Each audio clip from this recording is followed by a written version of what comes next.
The first time I went into a state hospital, playing in the Patton State Hospital in San Bernardino, about 75 miles east of downtown Los Angeles.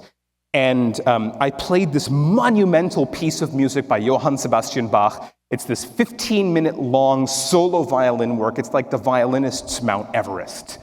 And during the performance, it was one of those rare instances where as a performer, I thought, hey, this is actually going well. Like I'm connecting with my audience and I feel like this is, going well and, there's going to be a nice response, maybe a nice ovation. And when I finished, I realized that I had completely bombed. The audience was like crickets. Nothing was coming back at. And in the center of the room, we were playing for a group of about 300 incarcerated people, patients living in this state hospital. And in the middle of the room, a black gentleman stood up and he looked at me and he wasn't smiling. He said, "Son, don't you know any songs we know?" And the first thing that came to my mind was the Titanic theme song, like My Heart Will Go On.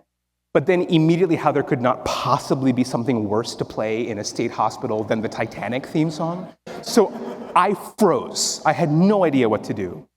And I think he took pity on me and he sang back to me.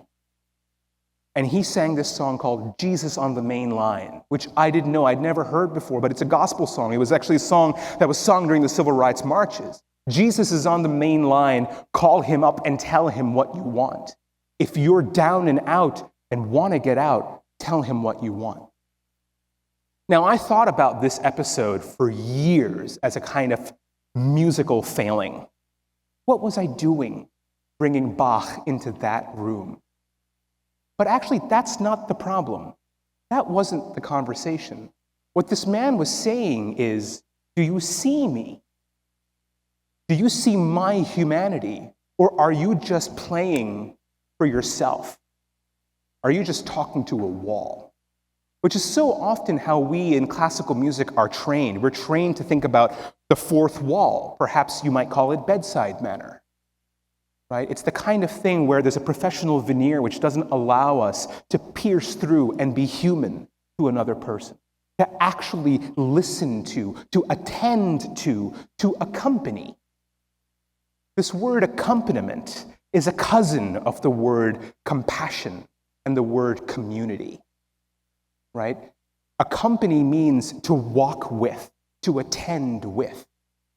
So my organization, Street Symphony, which makes music for and with people recovering from homelessness, incarceration, and poverty, is an act of musical accompaniment.